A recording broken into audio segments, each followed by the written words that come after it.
Leila jedhama. Leila jedhamtu tun immoo namni biraa akka information naa kennetti guyyaadhaan mana bantee achitti waa'ee amantaa ijoolleen wal takaraakaraa turte ijoolleen shaadaa qabattullee mana isheetitti dhiyaattee shaadaa qabachaa turte jedhani.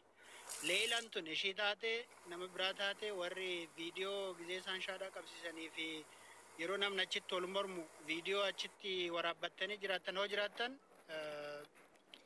nu ergaadha. Maaliif namoonni achirratti shaadaa nama qabsiisaa turan namoota gurguddoo beektota sheektota waan ta'eef dhimma kana isaanillee gaafachuu malla jechuudha.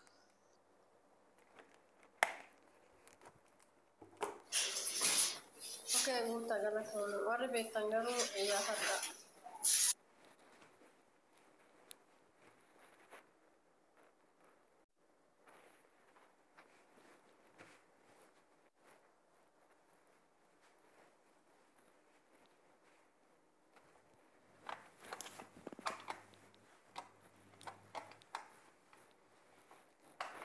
warri beektanii ani garuu warra shaadaa qabatu kana jalas deemee viidiyoo saraafadheen beeku akka mataa kootti. Warri beektan garuu yaafadha. Tarii goddanyoota keessan illaan namootuma beektan irraan illee yoo kan argamu ta'e barbaadati adda baafachuun gaariidha. Anumtuu mana san seenaan ture beektu mucoo Leelaa jedhamtu anillee achi seenee waa'ee amantaa kanaa wal mormaa turte garuu erga miidiyaa kana dhiistee dura turee jira. Gara ji'a ja'an duratti guyyaadhaan mana bantee achitti ol gaa turre. Anillee achi seenee mormaan ture. Garuu ijoolleen viidiyoo waraabbatan hedduun isaanii ni jiraatu. Ijoollee kiristaanaa yoo viidiyoo isaan qabaatan tarii gadi baasanii ishiidhaa ishii miti adda baafnu. Leelaa kan jedhamtu akka jirtu beeka. Guyyaan kan mana bantu anuu mataa kiyyaan achitti hirmaadheera. Okay, ishiin kun sallamtee waan ta'eef kaffidessee akkasiitiin mana bantee waa'ee amantaan wal mormisiistire maalumaafuu wal mormisiistire. Ati teenya ergaa jijjiiramte gizeeranitti itti qalladannan nagaa erguma jijjiirtee kan waan kana akka ishiin bantuu sa'aatii qabdaati nu baneedhanii ishee biratti bansiisaa turan. Informationii gaan qabaanis achitti hirmaachaan tureeyyu. Ishii yoo akkas ta'e gaame tuktukii warroonni qabdan iyyuu argachuu dandeessu. Maquma kanaan sarchi godhamee yoo ta'u laalamee ba'uu ni danda'a yoo cufamuu baate tuktukiin ishii. Gutumaan gutuutti iyyuu ani nan beeka akka ishiin yeroo san jijjiiramtee amantaa biraa keessaa baatee mana bantee hojjechaa jirtu gizee san fuul 100% anuu nan beeka mana ishee hirmaachaan ture jechuudha. Garuu micootanaa miti wanni hin beeku irraa tokko hin jiru. Garuu akka amma micoon jettetti Leelaa kan jedhamtu sun ishii ta'innaa kan jedhu nama wayiitiin wal dubbisne amma shakkiin akkasii waan jiruufi warri viidiyoo qabdanii fi warri immoo itti siqxanii beektan akka ishiin mana banaa turte warri beektan keessattuu warri itti dhiyaatan waan kanarratti nu gargaara. Ayyee yaada bareedaadha waan irratti hojjetamu qabu irratti isaa hojjetamu. Garuu immoo osoo haddii kana beekamtii qabdi ta'e maaliif amma bartuuftuukii kanarratti tuktukii ishii ta'ee viidiyoo ishii ta'ee wantumti tokko wantumti ragaaf ta'u baay'ee hin dhabame bitiire. Namni immoo otoo nama miidiyaa akka kanatti fayyadamu ta'ee wanti tokko hin dhokatanatti hin fakkaatu. Garuu qorachuun gaariidha. Qoratamu. Informationii qabda waliif raadha. Warroonni immoo akkuma kanaa akkuma guutaa kanaa achi keessatti wal falmii gaggeessaa turtanis yoo jiraattan goddanyoota keessan ilaallee ta'u ofii keessanis yoo ta'e barbaadati adda baasaa.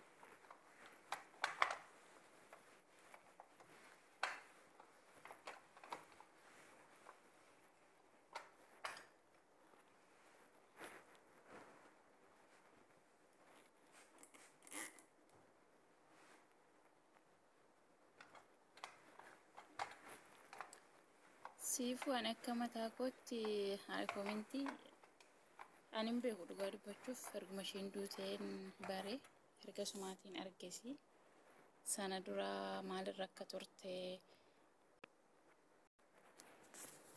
dhugaan immoo dhugaa faarri karaa baatu na'uu jedhani. Ammoo yoo ani haasa'atan ture deebi'ee waan dubbachaa ture. Tiimiin kun tiimii ijoollee irratti hirkatanii ijoollee keenya ijoollee maatii of jijjiirratti irratti hirkatanii maallaqas ni ergina jedhanii maallaqa ijoollee saamanii waa birrii karaa jallinaa kana horatan natti fakkaata.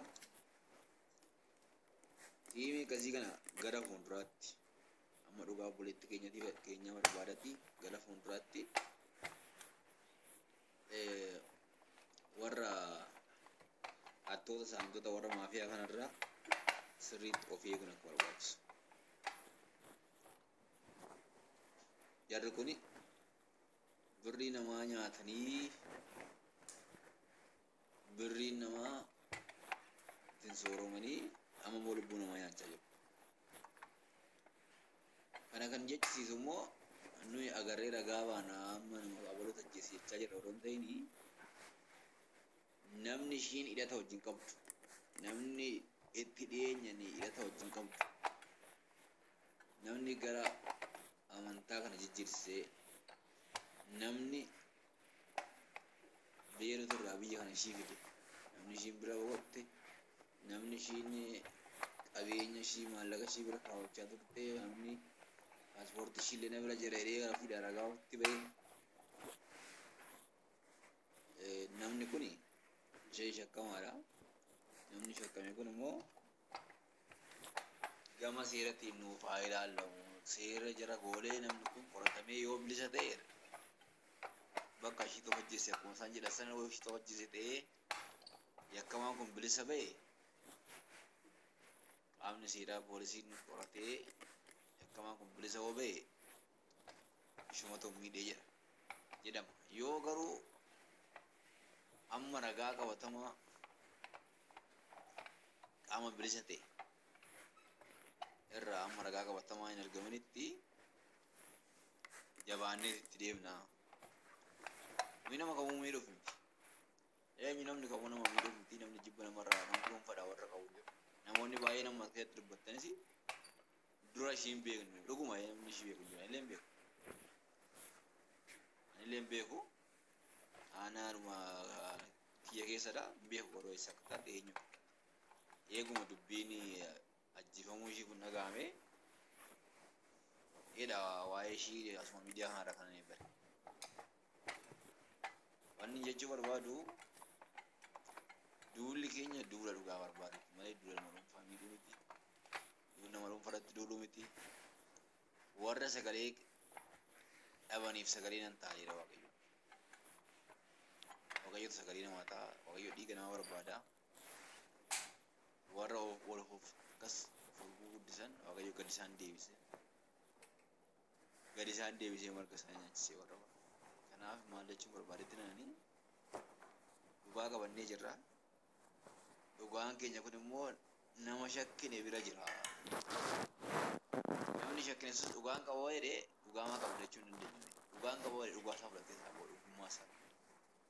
Dhugummaa isaa san karaa nu amansiisu na mirkaneessu. Isa jechnaa gandummaa keessaa ba'a. Yeroo haasoftan immoo miiraan yookiin miiraan haasoftanii nama biraa mufachiisina fira horadhaa diinan baay'isina ofitti adeemsa keessan immoo sirreeffadhaa wal gorsa sirriitti wal gorsa. Ani maal yeroo maal nagaa ture yeroo adda addaatti turuu nama hin beekne tokko baluu isaan beekanii maal isaan beekanii nama giiftii ababaa kenneefi bakka torbee dhuftu sargii kiyya afaan keessatti kabajama jettanii illee chaawwattu illee yeroo baay'ee fayyadamu yeroo fedhu fedha nama si gurmaadha malee isa kana of laalaa gara fuulduraatti of laalaa adeemsa keessan sirreeffadha. An jedhaa jabaadhati dhugaa barbaadnu ragaa walitti qabaayii. Ragaa kana immoo bittinneessinaa miidiyaa irratti ragaa qabatamaa ta'e nama ragicha qindeessee ta'u gara qaama seeratti geessu of ergaayii kanuma jechuu barbaada. baay'ee galatoomi. Yaada gaariidha. Yaada irraa barnoota fudhatanidha. Kuni waa'ee mucaa irratti gaafa deebinu mucaan dhugaama tokko yoon qabu. Osoo dhugaa qabaatee uummata amma kanaan iyyisiisu ture. Osoo dhugaa qabaatee dhugaa isaa sana bakkeetti baasa ture. Osoo dhugaa qabaatee maaf dhokata?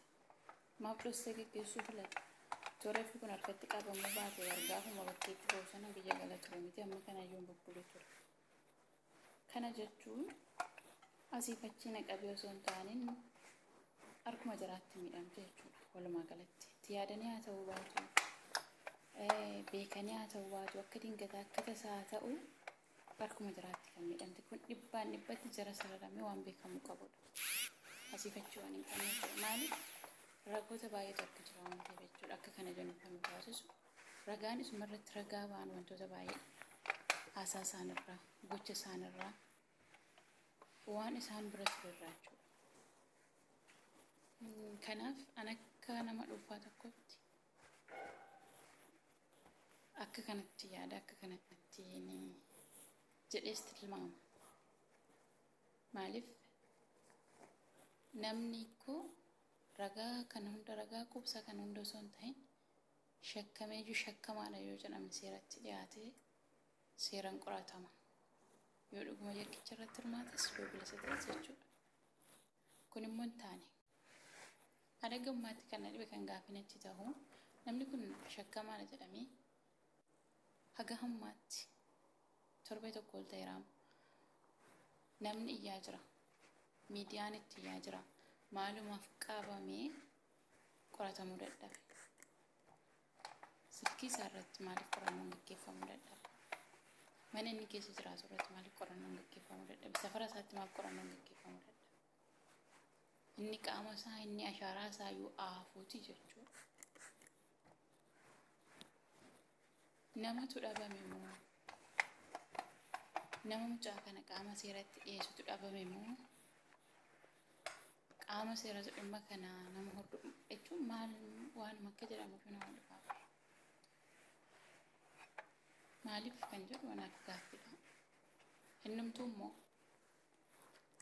tuffiidha malee bar tuffii bayanii tuffii namaaf qabu. Wahiin immoo ofitti amanamummaa akkuma jedhamu kana shira gadi fageessee qopheeffate yaani itti yaadee bakka ofitti amanee jiru tokkotu jira malee akkamitti namni ilaa agarraa bahee uffata isaa gurgurataa biizineesii isaa hojjetaa inni namni haasa'u kun maal fiddu maal lagootu jechaati socho'u ifaan bilisaa. Tuffii malee namni tokko erga shakkamaayyuu ta'e bar hin dhiisayyuu silaamii tokkichu kabajuma namaa fedheeyyuu of dhoksa. Kuni bakka daraatii sana haffee maal nagootu maal fidduu gumaan baasa. Waa'ee gumaa baasuu kanaanis dheengadda viidiyoo nama biraa laayivii nama biraa irratti otumaan tokko ilaalaa jiru argeera. Gumaa baasa kaa gumaa yoo ta'e inni hin baasaa uummata amma kanaa isa gargaaru miti. Miira tuffiiti wayii sinaasaa baantee aareetumaa hin ol butee irra darbeen. Innaa ilaalcha akkasii sana namaaf qabaatuun baay'ee amma akka nama tuffata.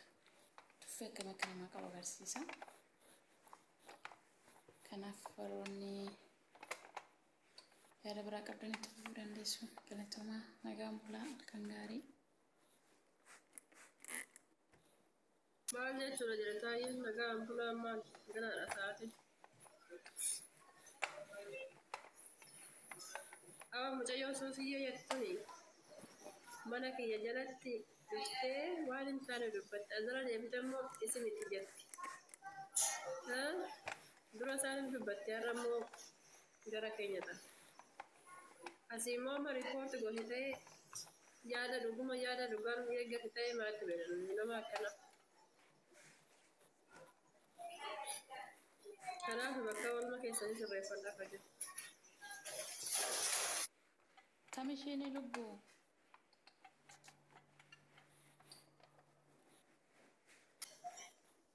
Sumayyaa jirtan.